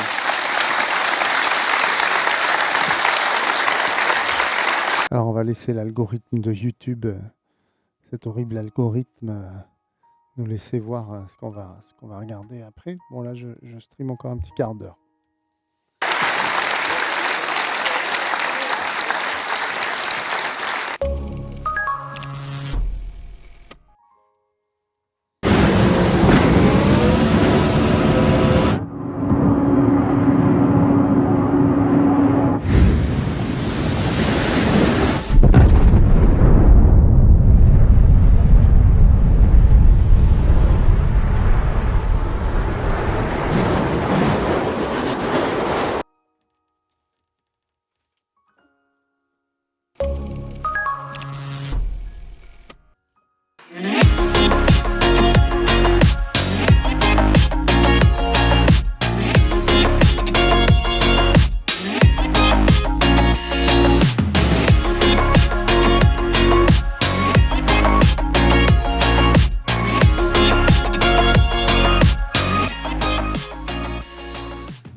Bonjour, bienvenue donc à la première conférence de l'après-midi qui va traiter de l'esprit critique et du jeu vidéo, dans laquelle on va vous présenter un projet sur lequel on a travaillé toute l'année Covid. Bah, intéressant ça, esprit critique et jeu vidéo. Hein, on va laisser ça un petit quart d'heure. Donc moi je me présente, je suis Alexis Deschamps, je suis le cofondateur de Freya Games, aussi co-organisateur de l'événement du REC. Ah bah ouais, mais du coup, il y a un petit conflit d'intérêts, lui. Il nous parle de jeux vidéo et il est créateur de jeux vidéo. Avec Willy Lafranc, que je remercie pour son énergie et son manque de sommeil de ces derniers jours, afin que ça puisse être faisable. Et aujourd'hui, dans cette rencontre, en fait, nous avons plusieurs personnalités qui vont venir nous accompagner pour discuter de ce sujet. Donc, nous allons avoir Lucia Vidal, je commence par les femmes, Pascal Garot, elles se présenteront plus en détail à ce moment-là, Bruno et Philippe. Et je vais d'ailleurs laisser la parole tout de suite aux représentants du SICOVAL pour nous parler un petit peu de l'initiative. C'est bon ? Si, parfait. Bonjour du coup à toutes et tous. Donc je m'appelle Lucia Vidal, je suis vice-présidente au sein du SICOVAL. Aujourd'hui je représente Jacques Auberti qui est donc présidente du SICOVAL et qui n'a pas pu venir. Donc je suis contente d'être là. Je suis pas forcément sur les délégations autour du numérique. Je suis plus sur le soutien à l'autonomie. Donc c'est pas la même thématique, mais ça a quand même des liens parce que du coup, justement, c'est un peu cette idée qu'on travaille au SICOVAL sur la transformation numérique et surtout le numérique responsable et la question de l'éthique et tout ça. Il y a aussi justement d'aller d'un public qui peut être très très jeune à un public qui peut être beaucoup plus dépendant, dans le sens beaucoup plus âgé, éloigné du numérique. Et c'est pour ça, je pense que le SICOVAL se lance et justement travaille avec ce type de projets qui sont vraiment sur de l'initiative et surtout l'initiative locale, citoyenne et très innovante. Et je pense que c'est très important aujourd'hui. Et je suis très contente d'être là pour pouvoir voir ce jeu-là. Mais je pense qu'on va pouvoir intervenir autour de ces thématiques-là un peu plus tard. Bonjour à toutes et à tous. Bruno Ollier, je suis directeur général délégué au département, en charge notamment des questions numériques. Donc je vous prie d'excuser et le président Méric et puis Victor Denouvion qui était là ce matin, qui est aussi conseiller départemental mais qui malheureusement ne pouvait pas rester cet après-midi. Donc juste en quelques mots vous dire pourquoi le département est là et pourquoi le département est partenaire sur ce jeu et plus largement avec le Sicoval et Savoir Devenir et Freya Games. Donc comme vous le savez, le département a engagé de nombreuses actions en faveur de tout ce qui relève des valeurs de la République, de la citoyenneté, de la laïcité. Et un des objectifs forts du président est aussi tout ce qui relève de l'émancipation. Que chaque citoyen puisse être le plus émancipé possible, le plus libre possible. Et de fait, dans ce cadre-là, plusieurs actions fortes ont été menées, certaines très novatrices même au niveau national, puisqu'on a mis en place depuis maintenant 5 ans le parcours laïque citoyen, destiné aux collégiens dans un premier temps, et qui a permis de mettre en place de multiples ateliers avec 170 associations partenaires, et peut-être certains d'entre vous en font partie ici, qui chaque fois, sur des supports, que ce soit théâtre, musique éventuellement, poésie, sport, ou sur les aspects numériques, ont permis d'accompagner nos collégiens vers toutes ces questions en lien avec la citoyenneté, la laïcité. Et c'est aussi beaucoup de sujets seront portés sur les fake news, sur l'esprit critique, sur l'utilisation des réseaux sociaux, sur l'utilisation d'Internet. Donc tout ça est une action déjà engagée depuis assez longtemps par le département, qui a été complétée depuis maintenant 3 ans par un partenariat très fort avec le Sicoval, qui est quand même sur le territoire à la fois garonnais mais aussi au-delà, un territoire en pointe sur toutes ces questions de numérique, d'inclusion numérique et de tout ce qui va avec. Et avec le Freya Games, puisque nous avons soutenu le premier jeu Agent 001 et sur l'adaptation surtout pour les collégiens. Et puis nous avons eu une journée sur la numérique il y a 1 an et demi avec Freya Games avec numérique au sein des écoles primaires, secondaires, voire auprès des adultes. Donc c'est dans ce cadre-là qu'on a travaillé depuis le départ avec le Sicoval, puis le conseil départemental. Putain, il nous saoule. Merci beaucoup, merci à tous et à toutes pour la présentation. On va rentrer un peu plus dans le vif du sujet, on va faire du fond. Et je vais commencer par expliquer la raison pour laquelle Freya s'est engagée dans ce genre de développement, puisqu'à l'origine, je suis de métier game designer, je suis enseignant game designer et aujourd'hui directeur d'une école qui forme des industriels de demain du jeu vidéo. Et dans ma carrière passée, j'ai travaillé dans le jeu traditionnel et je me suis interrogé sur la faisabilité de transférer des compétences de l'industrie du jeu vidéo vers d'autres supports, dont la pédagogie, l'enseignement et la dimension ludique. Alors, je vais faire juste un petit historique sur le jeu pour bien présenter la suite. Dans le jeu vidéo, il y a déjà tous les éléments en fait, qui existent.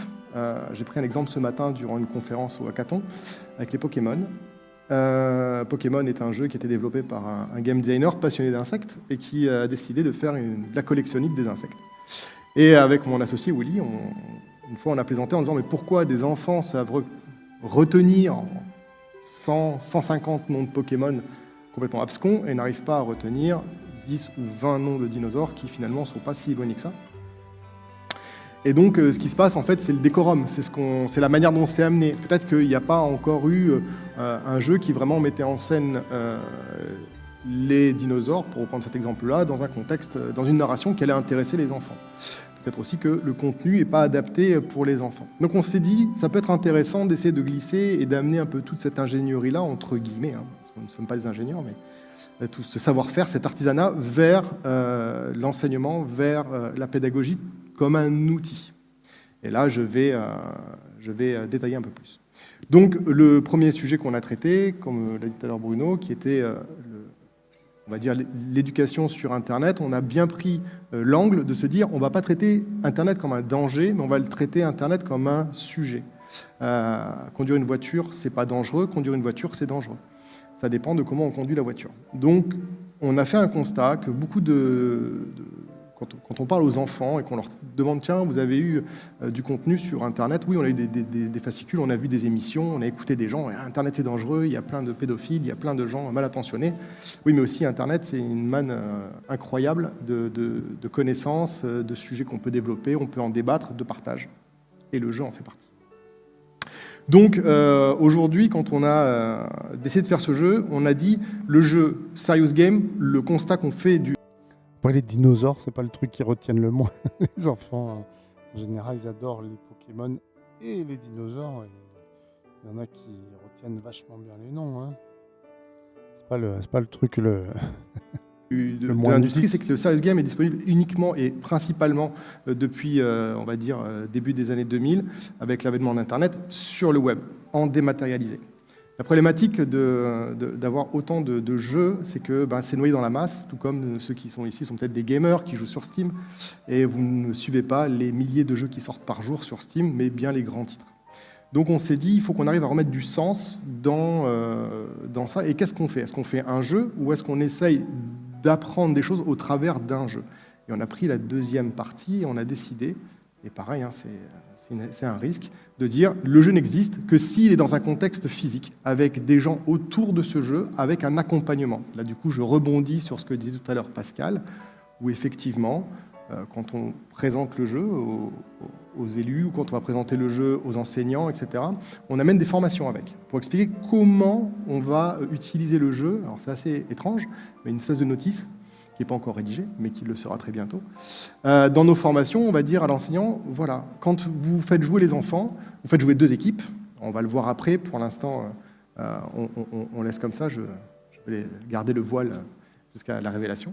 On va faire jouer 2 groupes d'enfants. Alors ça peut être un enfant contre un enfant, mais le plus gros groupe qu'on ait, c'était 14 enfants, donc 7 contre 7 sur le même jeu, avec un seul contrôleur et un médiateur.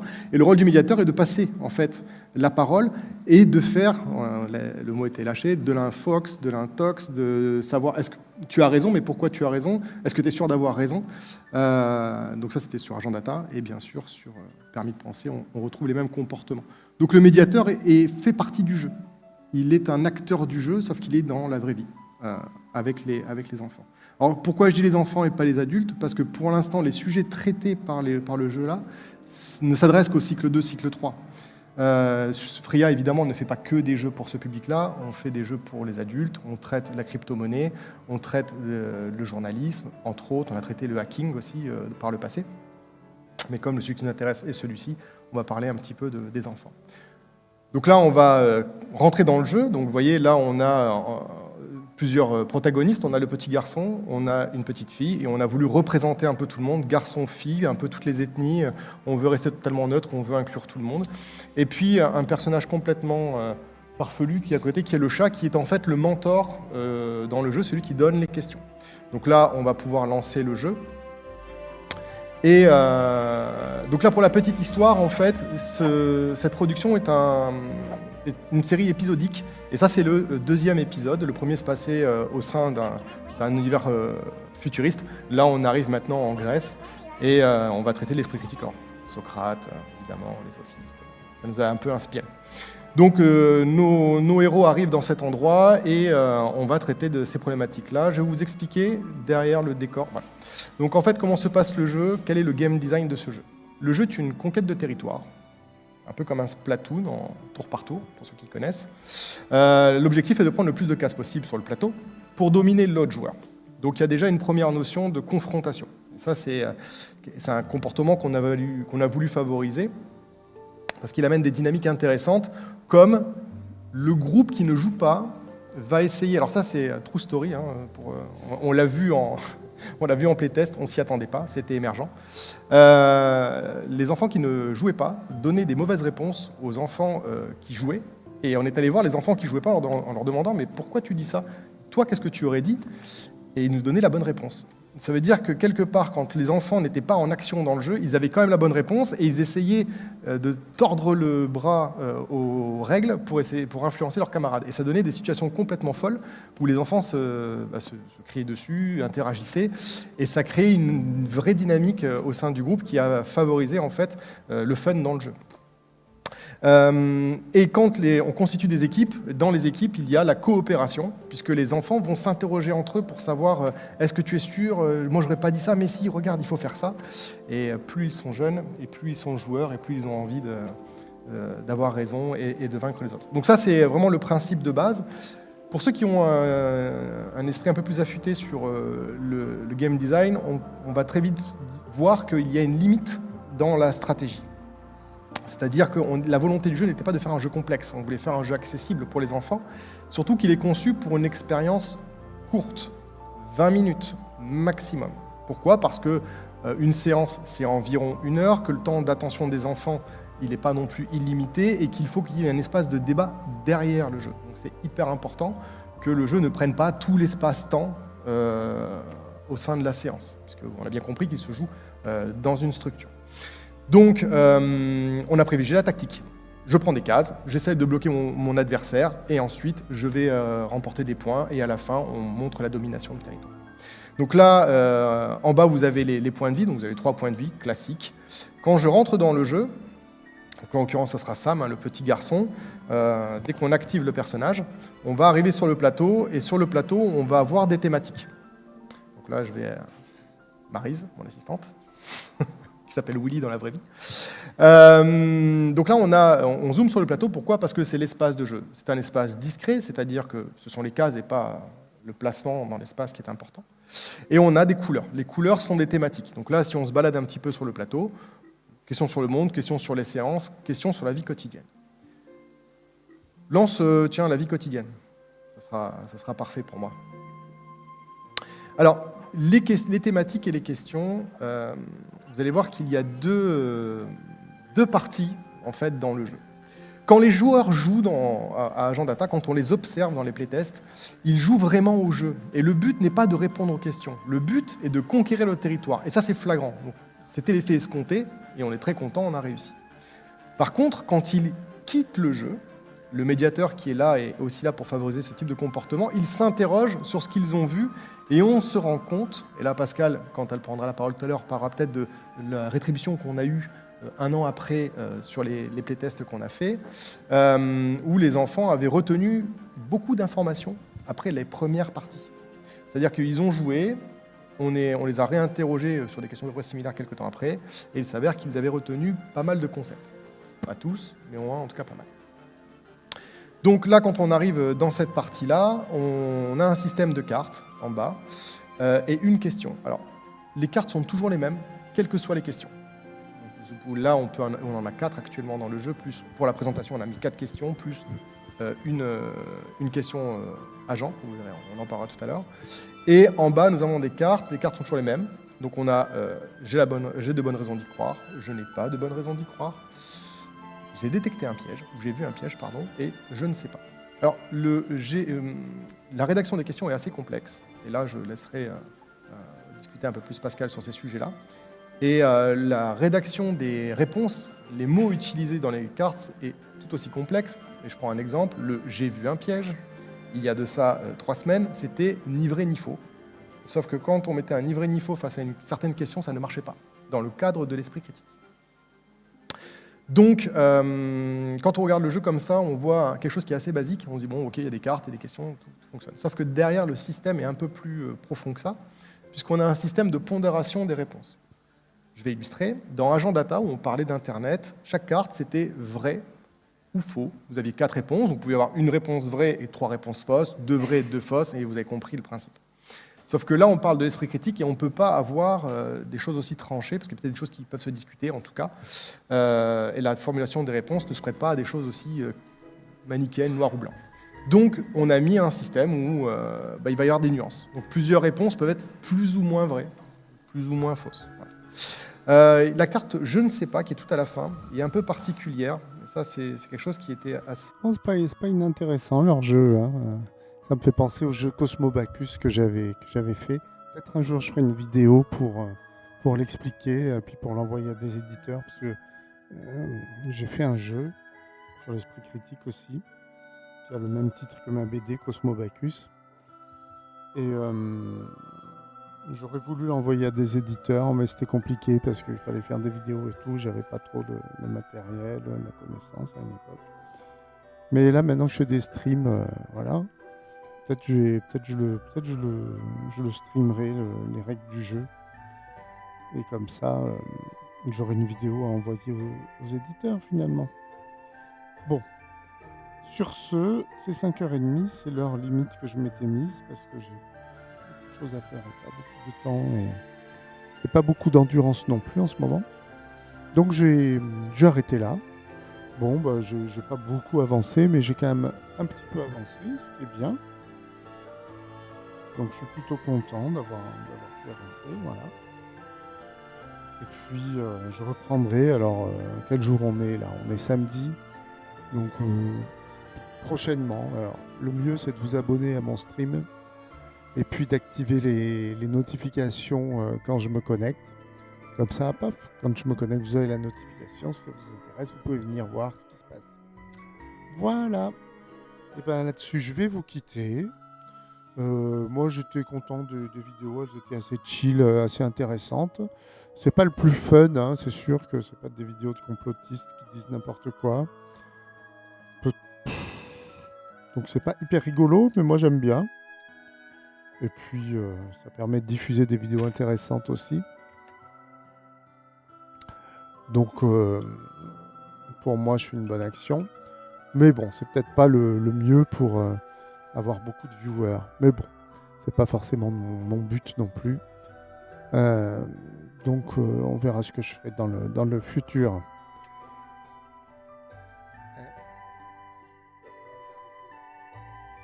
Voilà. Bon, bah écoute, comme je disais, à bientôt. N'hésitez pas à vous abonner à ma chaîne, à mettre des subs même si vous voulez, ou à liker si vous êtes sur YouTube, vous abonner à YouTube, ou à Skepticon qui est ma chaîne clone de YouTube mais sur une plateforme open source. Et voilà. Et vous pouvez aussi vous abonner à mes réseaux sociaux. J'ai une page Tipeee si vous voulez me soutenir, ce qui ne serait pas du luxe. Et puis, voilà, j'ai un Discord aussi que vous pouvez regarder. Il y a des choses intéressantes. Allez, bah, je vous dis à une prochaine fois. Et ciao. Allez, je vous montre mes yeux quand même pour la fin. Je regarde face caméra pour la fin. Allez, à bientôt. Salut. Et voilà. Hop.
Sur la musique de Astral Observatory,